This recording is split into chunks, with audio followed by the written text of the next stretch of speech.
हाय, आपण पुन्हा एकदा भेटतो आहोत नव्याने नवीन विषयासहित। आज आपण जाणून घेणार आहोत सेन्सरी डिसऑर्डर म्हणजे काय किंवा सेन्सरी प्रोसेसिंग डिसऑर्डर म्हणजे काय किंवा सेन्सरी डिसफंक्शनिंग म्हणजे काय।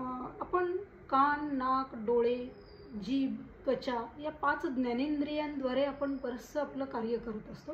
या 5 ज्ञानेंद्रियांचा वापर करून आपल्याला बऱ्याचशा संकल्पना आपल्या स्पष्ट होत असतात। जसं की आपण कानाने ऐकतो, वेगवेगळे आवाज ऐकतो, आपण कानाने संगीत ऐकतो किंवा इतर सगळ्या गोष्टी कानाने ऐकतो आपण ज्या काही, तर त्यातनं आपल्याला ऐकण्यामधनं बऱ्याचशा संकल्पना आपल्या स्पष्ट होत असतात, त्यातनं आपल्याला बरंचसं ज्ञान मिळत असतं।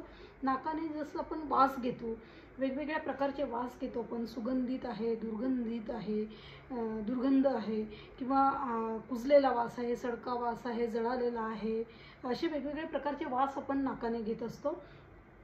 तर वासाप्रतीचं ज्ञान आपल्याला त्याद्वारे मिळतं। आपली जीभ आहे, जिभेनं आपण टेस्ट सेन्स म्हणजे चवीचं ज्ञान घेत असतो।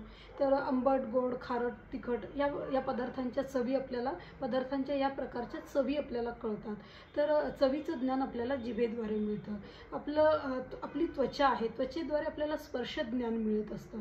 मग तो ओला कोरडा आहे, थंड गरम आहे, असे वेगवेगळे प्रकारचे स्पर्श आपण त्वचेद्वारे स्पर्श ज्ञान प्राप्त करत असतो। तर अशा 5ही ज्ञानेंद्रियांचा वापर करून आपण वेगवेगळ्या प्रकारच्या आपल्या संकल्पना, आपल्या अवतीभोवती जे काही वातावरण आहे, या वातावरणातनं आपण जे काही अनुभवतो आहोत, या 5 ज्ञानेंद्रियांद्वारे जे काही अनुभव आपल्याला येतात, त्यातनं आपल्या वेगवेगळ्या संकल्पना स्पष्ट होतात आणि आपण त्यातनं ज्ञान प्राप्त करत असतो।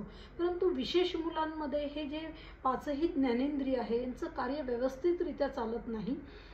त्या कार्यामध्ये कुठेतरी अडथळा निर्माण होतो। त्यावेळी मुलांमध्ये सेन्सरी प्रोसेसिंग डिसऑर्डर निर्माण होतं किंवा सेन्सरी डिसफंक्शनिंग होतं किंवा सेन्सरी डिसऑर्डर निर्माण होतं, म्हणून मुलांना सेन्सरी इश्यूज निर्माण होतात। तर आपण सेन्सरी इश्यूजचे बरेचसे भाग बघितलेले आहेत, बऱ्याचशा व्हिडिओजमध्ये आपण सेन्सरी इश्यूजविषयी माहिती घेतलेली आहे। तर हे sensory processing disorder, sensory processing हे व्यवस्थित न होत असल्यामुळे मुलांमध्ये सेन्सरी इश्यूज निर्माण होतात। तर आपल्याला म्हणून मुलांचं हे सेन्सरीचं कार्य जे आहे, हे प्रोसेसिंग जे आहे, हे व्यवस्थितरित्या जर आपल्याला करायचं असेल, सेन्सरीचं कार्य व्यवस्थितरित्या जर चालवायचं असेल, पूर्वव्रत करायचं असेल किंवा ते जे बिघडलेलं कार्य आहे त्याला व्यवस्थित करायचं असेल, तर त्या ठिकाणी आपल्याला थेरपिस्टची मदत लागते।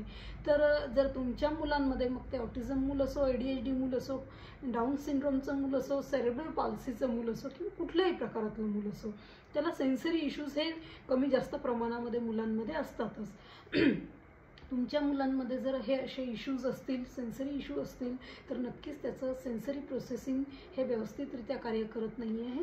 तर आजच थेरपिस्टशी भेटा आणि त्यांना ही माहिती द्या, तुमच्या सगळ्या शंकांचं निरसन त्यातनं होईल।